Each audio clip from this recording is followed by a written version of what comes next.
Hussein alayhi salam. Comme nous l'avons toujours répété, chaque année, le nombre ne fait qu'augmenter. D'année en année, conformément à la prophétie du prophète Mohammed sallallahu alayhi wa sallam, quand le 40e jour arrive, le 20 du mois de Safar donc, ce sont des millions et des millions de personnes qui laissent toutes leurs préoccupations pour voyager et aller se réunir sur la tombe de l'imam al-Hussein alayhi salam à Karbala en Irak. Le prophète a promis à sa fille Sayyidat Zahra que de génération en génération, ce nombre ne fera qu'augmenter. Et aujourd'hui, nous allons nous poser la question, qui fut le premier à exécuter cette prophétie du prophète Mohammed sallallahu alayhi wa sallam? Qui fut la première personne à aller sur la tombe de l'imam al-Hussein alayhi salam le 40e jour afin de lui rendre visite? Nous disons que ce acte a été accompli par un compagnon qui est très connu, qui est très populaire et qui s'appelle Jabir ibn Abdullah al-Ansari. Jabir ibn Abdullah al-Ansari est l'un des compagnons qui a eu la plus longue vie parmi les autres compagnons. Il a vécu tellement âgé qu'il avait fini par perdre la vue. Mais il fut le premier à se rendre sur la tombe de l'imam al-Hussein alayhi salam avec son compagnon parce qu'il ne voyait pas, il était guidé par un ami fidèle. Et comment ça s'est passé? Quand ils sont arrivés à Karbala, cet ami fidèle lui a guidé et a tenu sa main jusque sur la partie où l'imam Hussein a été enterré. Quand il a amené Jabir ibn Abdullah al-Ansari sur la tombe de l'imam al-Hussein alayhi salam, il lui a dit: ô Sayyidi, ô mon maître, c'est ici qu'est enterré l'imam al-Hussein alayhi salam, le petit-fils du prophète Mohammed sallallahu alayhi wa sallam. Quand Jabir a entendu cela, il a fondu en pleurs. Jabir s'est évanoui. Il s'est écroulé sur la tombe et il a pleuré. Il a pleuré à chaudes larmes et il s'est plaint de la communauté qui a osé tuer le fils du prophète Mohammed sallallahu alayhi wa sallam. Et c'est dans cette situation ici qu'un autre événement très important s'est produit.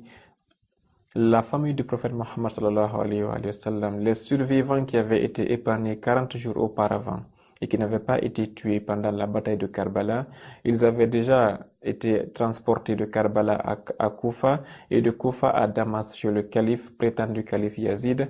Quand Yazid les a dit de partir, ils ont voulu partir à Médine chez leur grand-père, mais ils ont traversé d'abord la ville de Karbala.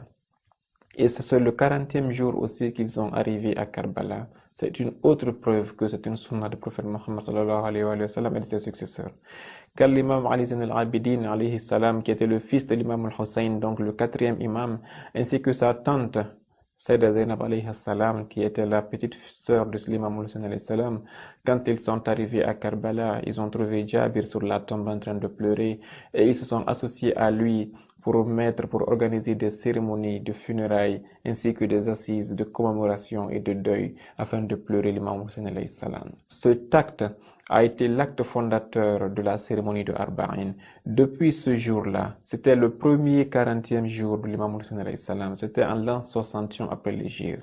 Juste 40 jours après l'assassinat, son fils, qui était le 4e imam, dont le guide de toute la communauté, est venu sur sa tombe, trouvant que Jabir était sur cette tombe, et avec sa tante Sayyidah Zainab, ils ont organisé des séances de funérailles, ainsi que ce qu'on appelle aujourd'hui des assemblées, pour raconter cette tragédie, pour essayer de la pleurer et d'informer toute l'humanité l'objectif de ce sacrifice que son papa a consenti, afin que le message de ce combat ne puisse jamais être tari.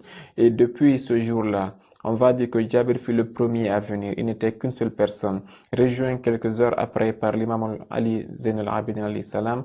Depuis qu'ils étaient une petite poignée, une dizaine de personnes le premier jour de Arba'in. Aujourd'hui, quand vous regardez, ils avoisinent les 30 millions de personnes qui viennent de partout dans le monde entier.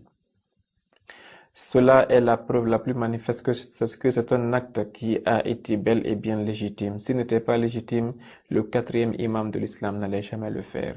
S'il n'était pas légitime, le 11e imam n'allait pas le recommander.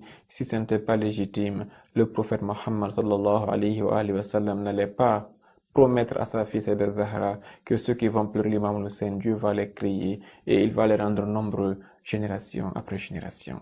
Ce que nous allons demander à Dieu, c'est de nous offrir le tawfiq de venir, même si c'est une seule fois dans notre vie, pour aller dans cette dans ce lieu saint afin de rendre visite au petit-fils du prophète Mohammed sallallahu alayhi wa sallam, car les récompenses qui attendent ici le fidèle qui vient rendre visite à l'imam Hussein sont des récompenses inimaginables, sont des récompenses que l'être humain ne peut jamais concevoir, sauf en les regardant de la bouche de ceux qui les ont eux-mêmes rapportés, à savoir nos imams purifiés de la sainte famille Ahlul Bayt alayhi wassalam.